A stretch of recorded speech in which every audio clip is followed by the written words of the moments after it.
पूर्व समय में नंदी नामक गांव में महानंदा नाम की एक वेश्या रहती थी। समस्त ऐश्वर्यों से संपन्न होने पर भी वह भगवान शिव की परम भक्त थी। वह नित्य भगवान शिव पार्वती का पूजन करती। महानंदा शिव भक्ति रस में इतना डूब जाती कि घंटों घंटों तक भक्ति भाव में उनके भजनों को गाती रहती। इस भक्ति भाव में जब वह भजन गाती तो उसका मुर्गा और बंदर भी नाच नाच कर साथ देते। एक दिन भगवान शिव ने महानंदा की परीक्षा लेने के लिए एक वैश्य का रूप धारण किया और उसके दरवाजे पर पहुंच गए। उनके हाथों में एक सुंदर रत्न जड़ित कंकड़ था। उस वैश्य का कंकड़ महानंदा को भा गया। वह उसे पाना चाहती थी। वैश्य रूपी भगवान शिव ने उसके मन की बात जान ली और बोले, हे देवी, यदि आपको यह कंकड़ पसंद है तो इसका मूल्य चुकाकर इसे आप रख लें। उस वैश्य की बात सुनकर महानंदा ने विनम्रता से मुस्कुराते हुए कहा, मैं तो एक वेश्या हूं। व्याभिचार ही मेरे कुल का धर्म है। इसके अतिरिक्त मेरे पास कुछ भी नहीं है। यदि आप मुझे यह कंकड़ देंगे तो मैं 3 दिन तक आपकी पत्नी बनकर आपके साथ निवास करूंगी। देवी महानंदा के प्रस्ताव को सुनकर वह वैश्य तैयार हो गया और कहने लगा कि सूर्य और चंद्रमा इस बात के प्रमाण है। अब तुम मेरे हृदय पर हाथ रखकर 3 बार यह कहो कि तुम 3 दिन तक मेरे साथ मेरी पत्नी बनकर रहोगी। महानंदा ने वैश्य के कहे अनुसार वचनों को दोहरा दिया। तत्पश्चात वैश्य ने वह सुंदर रत्न जड़ित कंकड़ महानंदा के हाथ में दिया और बोला, हे कांते, भगवान शिव का यह रत्न जड़ित शिवलिंग मुझे अपने प्राणों से भी प्यारा है, इसलिए तुम इसकी सदैव रक्षा करना। महानंदा ने वैश्य द्वारा दिया गया वह शिवलिंग अपने माथे पर लगाया और हर हाल में उसकी रक्षा करने का आश्वासन वैश्य को दिया तथा ले जाकर अपने नाटक मंडप में रख दिया। रात में जब सब सो गए तब उस नाटक मंडप में आग लग गई। वह धू धू कर जलने लगा। महानंदा ने अपने बंदर और मुर्गे को तो बचा लिया, परंतु भगवान शिव के रत्न जड़ित सुंदर लिंग को, जो वैश्य ने उसे संभाल कर रखने के लिए दिया था, न बचा सकी। वह आग में जलकर नष्ट हो गया था। यह देखकर वह वैश्य और महानंदा बहुत दुखी हुए। उस वैश्य ने कहा, हे नंदे, यह शिवलिंग मुझे अपने प्राणों से भी अधिक प्रिय था। जब शिवलिंग जल गया तो मैं अब क्या करूंगा? महानंदा के बहुत समझाने पर भी वैश्य नहीं माना और उसने अपने शरीर को अग्नि की भेंट कर दिया। यह देखकर महानंदा को बहुत दुख हुआ कि मेरी असावधानी के कारण उस वैश्य के प्राण चले गए। मेरे ही कारण एक परम शिव भक्त मर गया। यह सोच सोचकर नंदा पागल हुई जा रही थी। उसे याद आया कि उसने वैश्य से 3 दिन तक उसके साथ रहने का वचन दिया था। तब महानंदा ने अपना सारा धन, रत्न, आभूषण आदि सभी बहुमूल्य वस्तुएं आदि प्रसन्नता से ब्राह्मणों को दान कर दिए और स्वयं उस वैश्य की चिताग्नि में कूदने लगी। परंतु इससे पहले कि महानंदा उस अग्नि में प्रवेश करती, वहां भगवान शिव प्रकट हो गए। भगवान शिव को साक्षात अपने सामने पाकर नंदा स्तब्ध रह गई और एकटक उन्हें देखने लगी। उसकी आंखों से आंसू बहने लगे। कुछ क्षण पश्चात जैसे ही उसे ध्यान आया, उसने भगवान शिव के चरण पकड़ लिए और उनकी स्तुति करने लगी। तब प्रसन्न होकर महादेव जी बोले, नंदा, मैं तुम्हारी सत्यता, धर्म, धैर्य और निश्चल भक्ति भावना से बहुत प्रसन्न हूं। मैंने ही वैश्य रूप धारण करके तुम्हारी परीक्षा ली थी, जिसमें तुम सफल हुई। मांगो, क्या मांगना चाहती हो? तब महानंदा बोली, भगवान, मैं और मेरे सभी साथी आपके दर्शनों से ही धन्य हो गए। इससे अधिक हमें कुछ नहीं चाहिए। हाँ, यदि फिर भी आप देना चाहते हैं तो अपने चरणों में थोड़ा सा स्थान दे दीजिए। यह सुनकर शिवजी ने प्रसन्नतापूर्वक महानंदा को शिवलोक भेज दिया। 27वां अध्याय। द्विजेश्वर अवतार।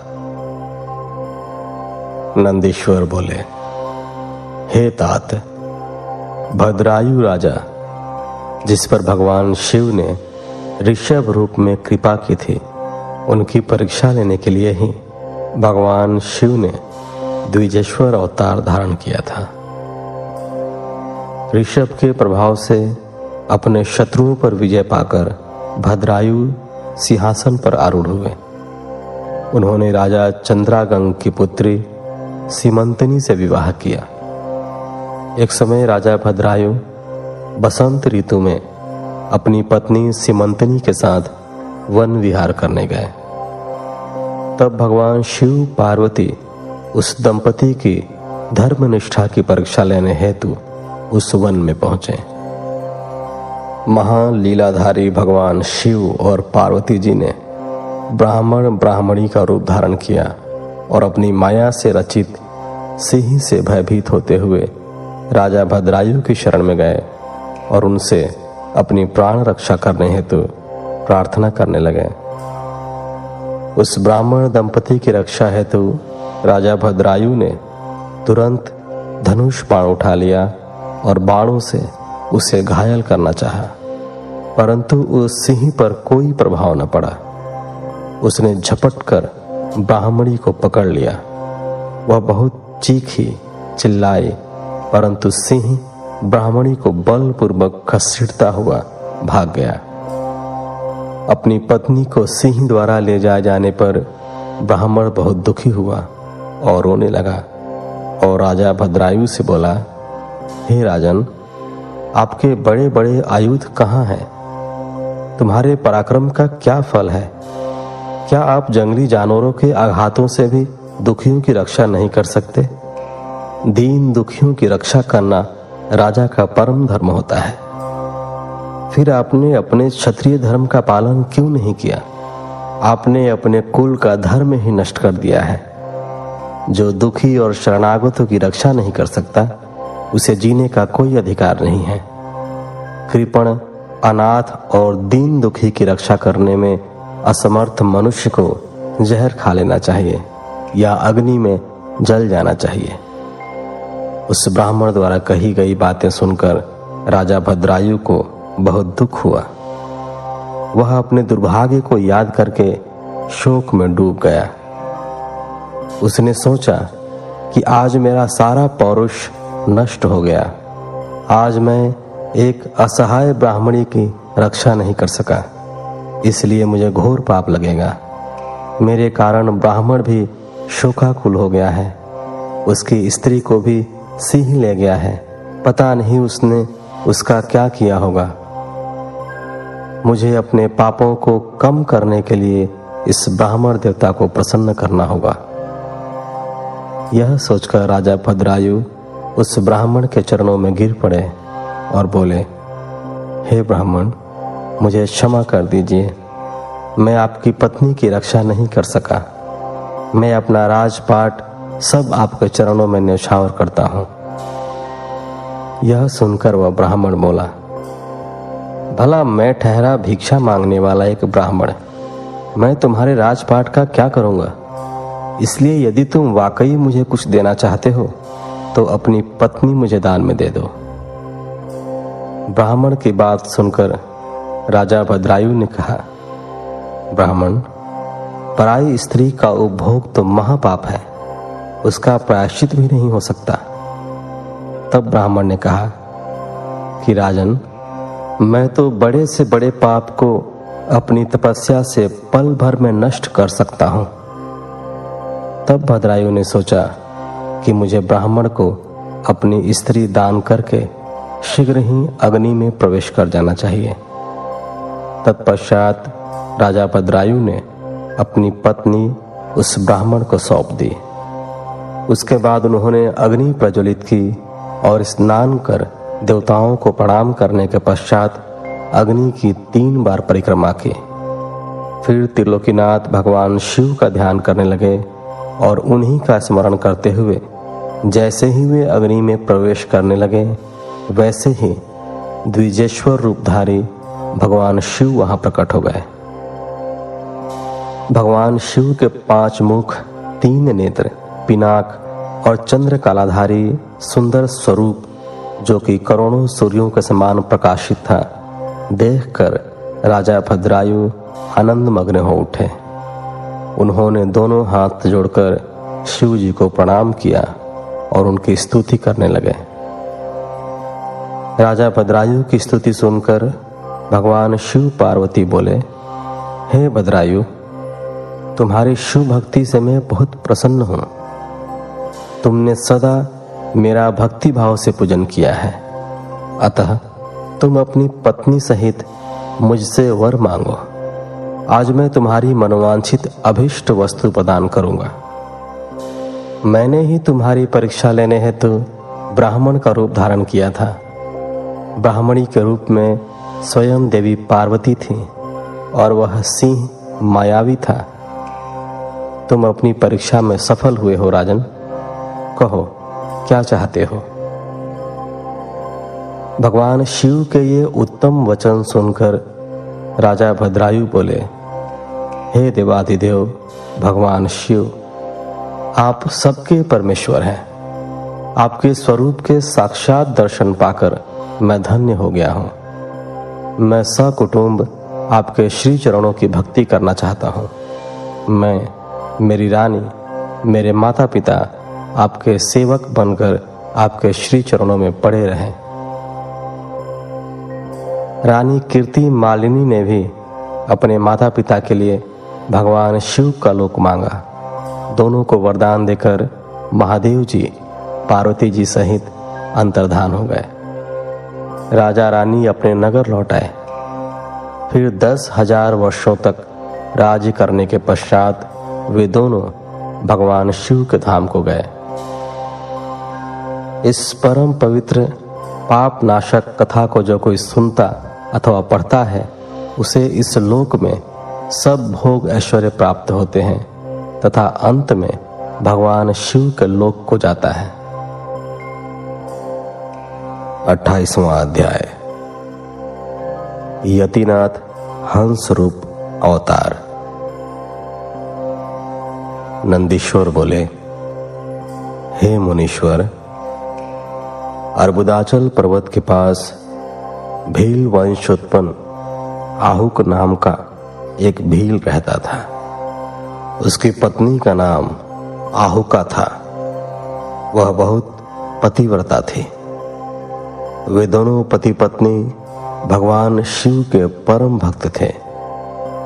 एक दिन वह शिव भक्त भील भोजन की तलाश में बहुत दूर निकल गया।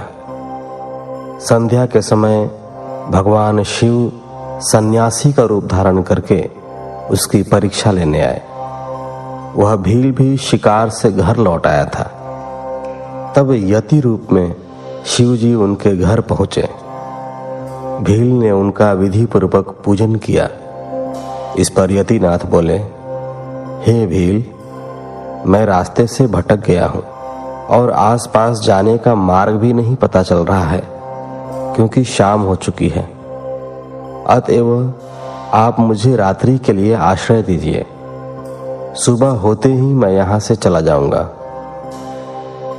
यतिनाथ के वचन सुनकर वह भील बोला, स्वामी, मेरे घर में तो बहुत थोड़ा सा स्थान है, आप यहां कैसे रह पाएंगे? भील की बात सुनकर वह चलने लगे। तभी भीलनी ने भील से कहा, स्वामी, ये मुनि हमारे अतिथि हैं। अतिथि तो भगवान का रूप होता है, इसलिए आप इन्हें यहाँ रहने दीजिए। आप दोनों घर में रहना और मैं बाहर रह जाऊंगी। अपनी पत्नी के वचन सुनकर भील बोला कि तुम घर के भीतर रहो और मैं बाहर रह जाऊंगा।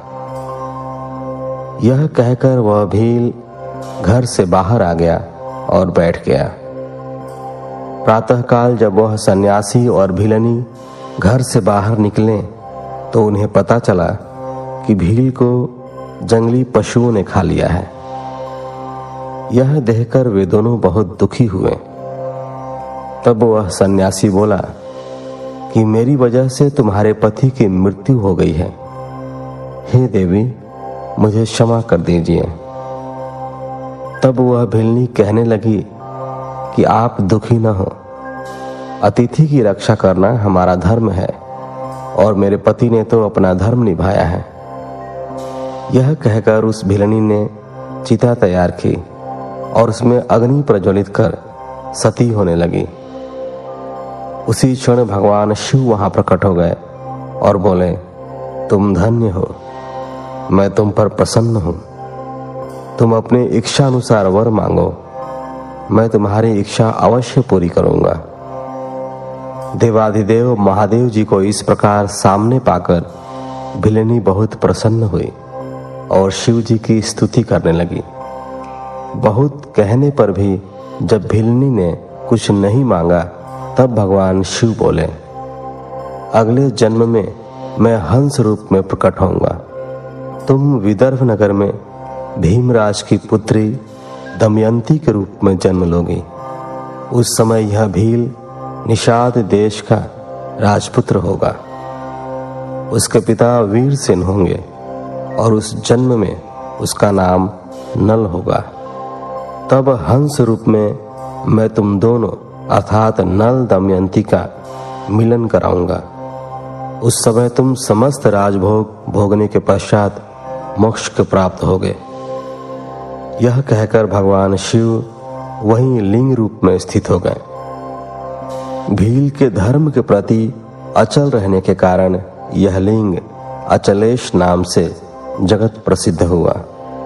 अगले जन्म में भील नल भीलनी दमयंती बने और भगवान यतिनाथ शिव ने हंस रूप में जन्म लिया और उनके पूर्व जन्म के पुण्य से प्रसन्न होकर उन्हें सुख प्रदान किया। 29वां अध्याय। श्री कृष्ण दर्शन अवतार। नंदीश्वर बोले, हे सनत कुमार जी, इक्ष्वाकु वंश में श्राद्ध देव की 9वीं पीढ़ी में राजा नभग का जन्म हुआ और उनके पुत्र नाभाग हुए।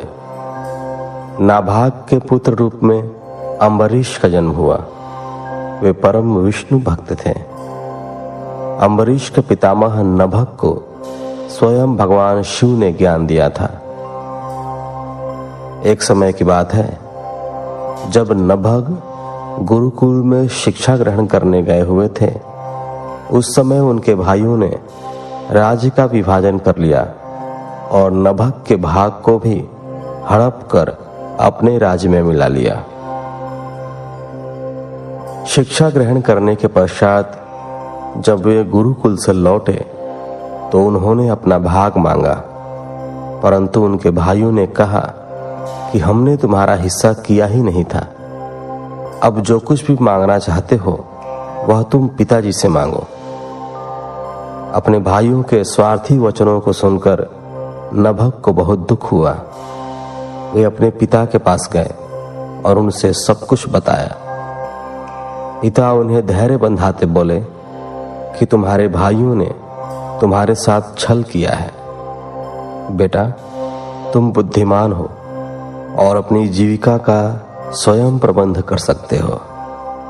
इन दिनों ब्राह्मण आंगिरस एक बहुत बड़ा यज्ञ कर रहे हैं, परंतु छठे दिन उनके यज्ञ में अवश्य ही कोई भूल होगी और यज्ञ पूरा नहीं हो पाएगा।